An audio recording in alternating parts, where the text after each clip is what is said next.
রাধে রাধে। একটা ছোট্ট গল্প নিয়ে এলাম। একবার এক গুরুজি আর তার শিষ্য দুজন মিলে যাচ্ছিল রাস্তা দিয়ে। হঠাৎ গুরুজি বলল, হ্যাঁ রে, তোর থলির মধ্যে কোনো কাপড়ের টুকরো আছে? ছেলেটা বলল, না, আমার থলিতে তো কোনো কাপড়ের টুকরো নেই, কিন্তু দাঁড়াও আমি দেখছি। ছেলেটা এদিক ওদিক ঘুরে দেখলো একটা, হ্যাঁ, সাদা কাপড়ের একটা টুকরো কোথাও পড়েছিল। সে তাড়াতাড়ি করে ওই কাপড়ের টুকরোটাকে ধুয়ে টুয়ে সাফ করে গুরুজিকে দিল। এ নাও গুরুজি। গুরুজি ওই কাপড়ের টুকরোটাকে সুন্দর করে ভাঁজ করে নিজের ব্যাগের মধ্যে রেখে নিল। আবার ওরা চলছে। কিছু দূর যাবার পর গুরুজি বলল, এই দেখ না, ওখানে না খুব সুন্দর সুন্দর পাথর রয়েছে, ওই পাথরগুলো তুলে নিয়ে আয় তো।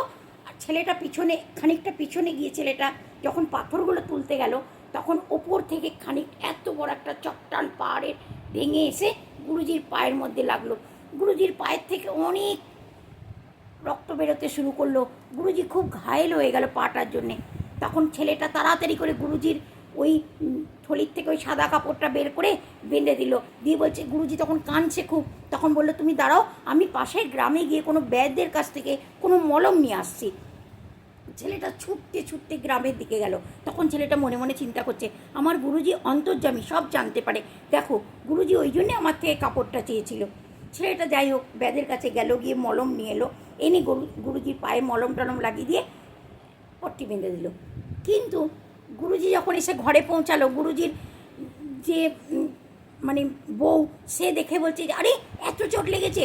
তাড়াতাড়ি করে সে যখন পাটা মানে খুলতে যাচ্ছে পটিটা, তখন দেখছে যে পায়ে চোট লেগেছে সেই পাটাতে পটিটা বাঁধেনি, অন্য পায়ে শিষ্যটা পটিটা বেঁধে দিয়েছে। এবারে গুরুমা তো খুব রেগে গেছে, তোর মধ্যে কোনো আক্কেল জ্ঞান নেই, যে পায়ে চোট লেগেছে তুই সেই পায়ে পট্টি বাঁধিস নি, অন্য পায়ে পট্টি বেঁধে দিয়েছিস। তখন গুরুজি বলছে, দাঁড়াও না, ওকে অত বকো না, ও অনেক নার্ভাস হয়ে গিয়েছিল, ও অত বোঝেনি, তুমি অত বকাঝকা করো না, দাঁড়াও। এবার গুরুজিকে তখন শিষ্যটা বলছে, তুমি আমার একটা প্রশ্নের উত্তর দাও গুরুজি। বলছে, কী প্রশ্ন? বলছে, তুমি জানতে তোমাকে চোটটা লাগবে, সেই জন্যই তুমি আমার থেকে কাপড় নিয়েছিলে। তখন গুরুজি বলছে, আজকে যে ঘটনাটা ঘটেছে না, এটা তোর অনেক বড় একটা পাপের ফল ছিল। ওই চাট্টানটা তোর পায়ে এসে লাগতো, তোর এই পাটা কেটে ফেলে দিতে হতো, এরকম চোট তোকে লাগতো, কেননা তোর পাপটা এত বড় ছিল। আমি চাই না তুই যদি কষ্ট পাস না, আমার কষ্ট বেশি হবে। ওই জন্যে তোর সমস্ত পাপের ভারটা আমি আমার ওপরে নিয়ে নিলাম, নিয়ে আমি নিজের ওপরে নিয়ে নিলাম। দেখেছেন দোস্ত, আমরা যখন ছোটো মোটো পাপ করি না, আমরা চিন্তা করি না, জানেন, আমাদের পাপের ফল হয় আমাকে ভুগতে হবে, নাহলে আমার যে আপনজন, যে আমার সবচেয়ে আপনজন, তাকে ভুগতে হবে। চাই পাপের ফল আমি ভুগি, চাই কালকে আমার ছেলে মেয়ে ভুগুক, কষ্ট তো আমার অতটাই হবে না। সেই জন্য যে কোনো পাপ করার আগে ছোট বড় চিন্তা করবেন না। পাপ পাপ হয়, পাপ থেকে বিরত থাকো সবাই।